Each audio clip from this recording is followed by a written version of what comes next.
I'm your host for today, Sakshi Oza. Today we are on day 3 of our Defense and Security Conference 2021, which is in association with Ministry of Defense and the Department of Defense Production. We at GCTC have been doing this conference for past 2 days, and to all our viewers who missed out, let me give you a brief update. The conference was inaugurated by Shri Shripad Yesso Naik ji. We had key addresses from speakers such as Chief of Army Staff General M.M. Naravne, Lieutenant General Raj Shukla, Chief of Defence Staff General Bipin Rawat, Air Chief Marshal R.K.S. Bhadoria, Dr. Shekhar Dutt, and more. We also conducted several major sessions such as geopolitical realities and ramifications for India. We had a very interesting session on maritime cooperation in the Indian Ocean region, where we had an opportunity to hear from Vice Admiral Shekhar Sinha, Sri Lankan perspective from Admiral Professor Jayanath, a Bangladesh perspective from Rear Admiral Khurshid Alam. We had another interactive session on cyber and information warfare, where we discussed emerging challenges in cyber and information domain, cybersecurity, and we heard from speakers such as Lieutenant General Rajesh Pant, Rear Admiral Mark Montgomery, Amit Sharma, who is a cyber advisor to Prime Minister's office.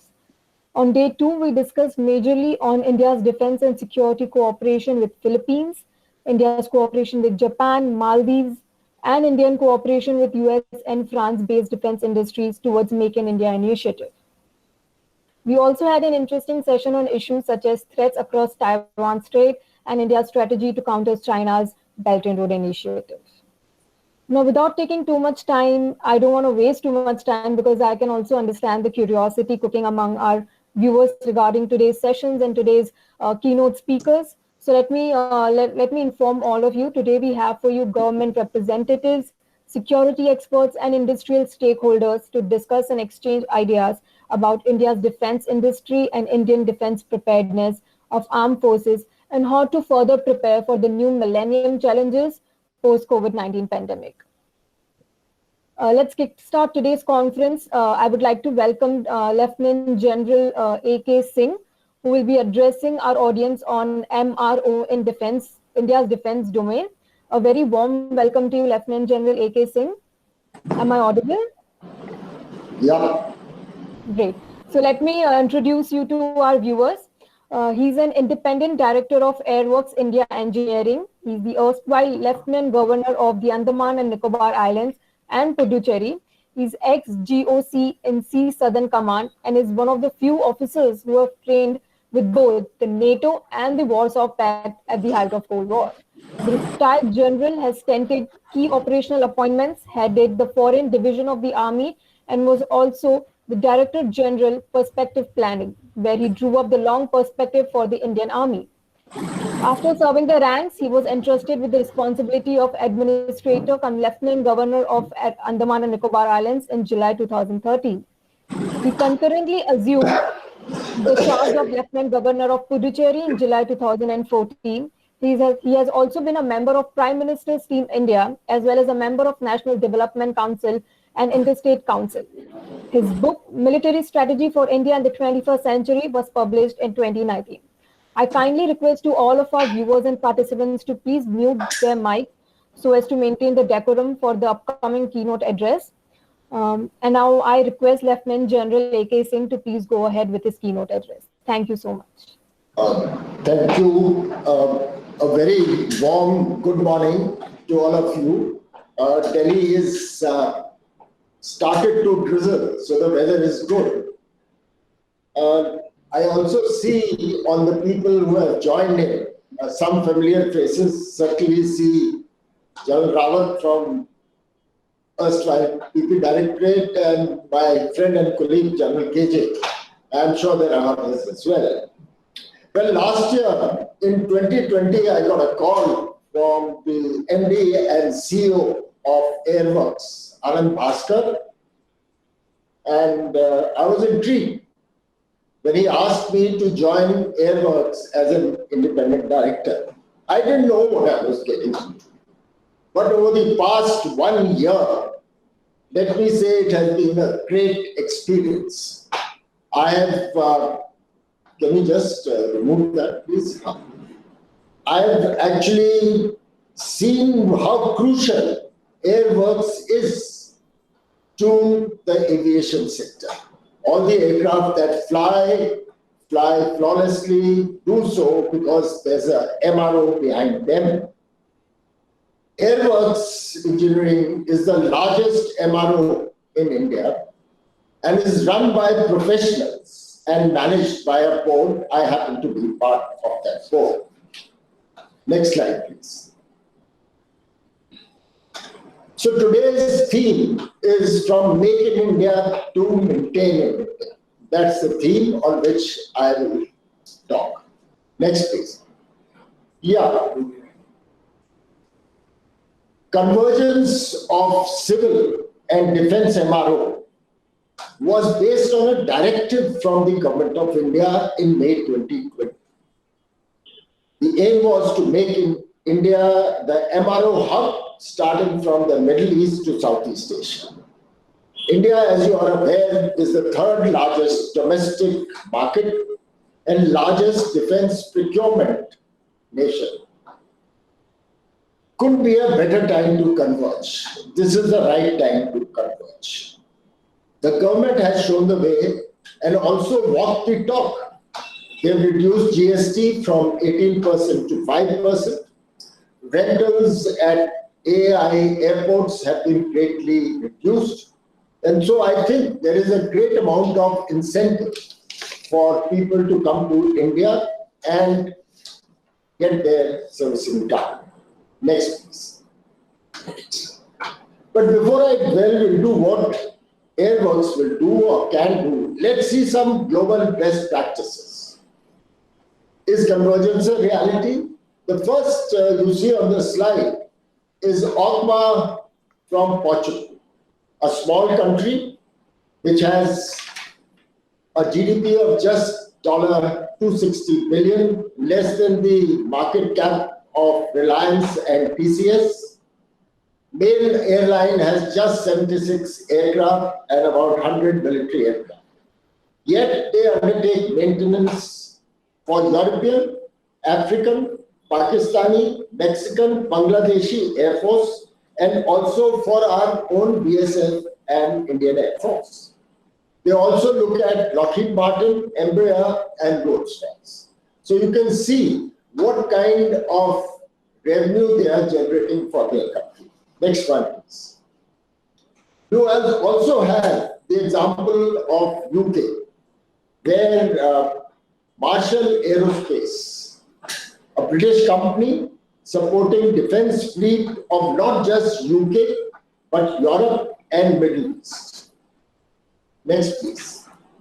And here you have Boeing. All of you are familiar with it, and you are aware that in the past 1 year or so, they ran into strong headwinds based on the 737 MAX. And when they were in the doldrums, the US government supported them with big defense orders on MR. Almost $50 billion was committed to Boeing to help them survive. And there are many other precedents. So with this as a background, now let me look what is the state of the MRO convergence in India. Yep. So you have the civil MRO, which is civil MRO and the civil airlines, and you have the defense MRO, which is based on defense, HAL, etc. And in between these two, you have the Great Berlin Wall. Hopefully, this will change. And that's the aim of our presentation, to sensitize people that this is where we are and also point out where we need to go. Next, please. Now let's look at the balancing scale. Where does the balance lie? There is an advantage of technology transfer, employment generation, larger market access, and competition. But balance it against the security concerns, which is one of the major concerns of defense people.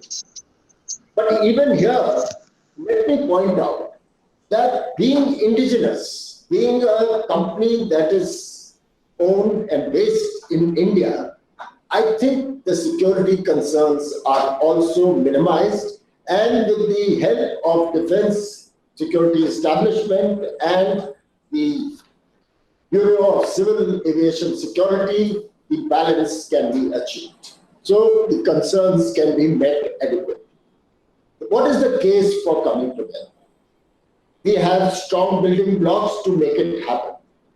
You have an impeccable record. You have a well-regulated sector. You have BCAS clearances, that is the Bureau of Civil Aviation Security. You have international level quality because we are getting a lot of civil aircraft, not only from India, but from across the globe. So I think there are adequate building blocks in place already. A convergence between civil and defense is therefore just waiting to happen. Next, please. Now you look at convergence with the civil, how will it happen and what advantages will accrue to the defense side. Firstly, will be the cross-utilization of facilities for security verified MROs to optimize utilization.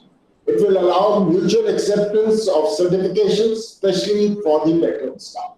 It will develop integrated supply chains for economies of scale.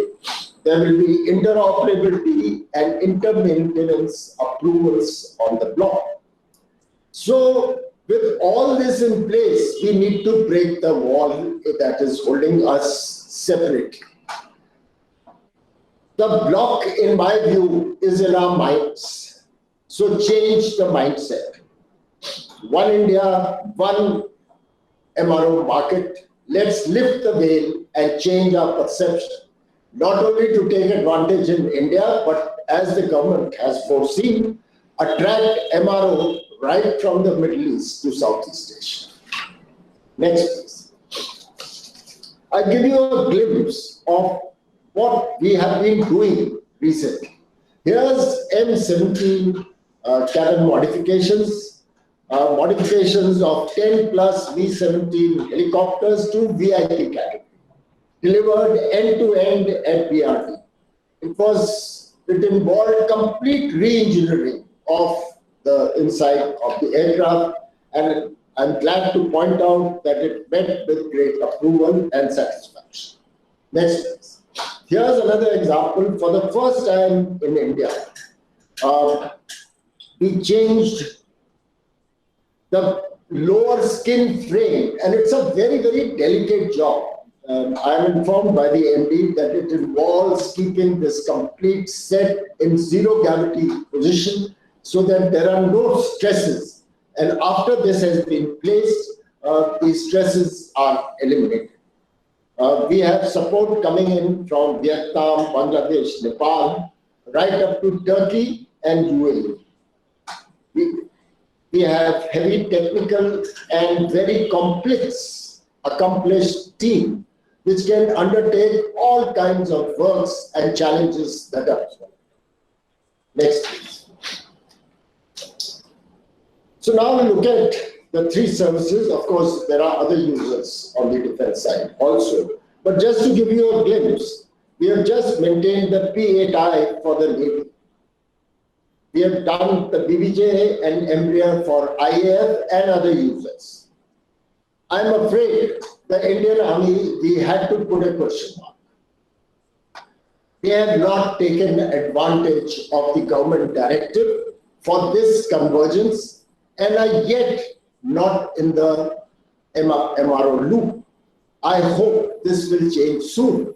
And Atul Rawat, who's here from the SP Directorate, may please point out to them that time is right for the Indian Army to take advantage.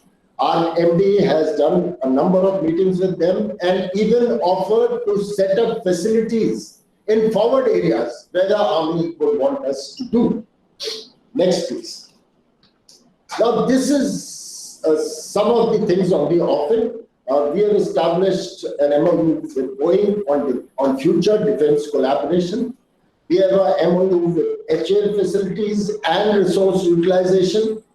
And we are looking at a proactive convergence for helicopter maintenance, blade repair, training, and transport fleets, apart from what we have been doing till now. Let me point out that bulk of the army hectares, large in number, are actually dependent on HAL for their maintenance. Well, there are two ways for airworks to approach it.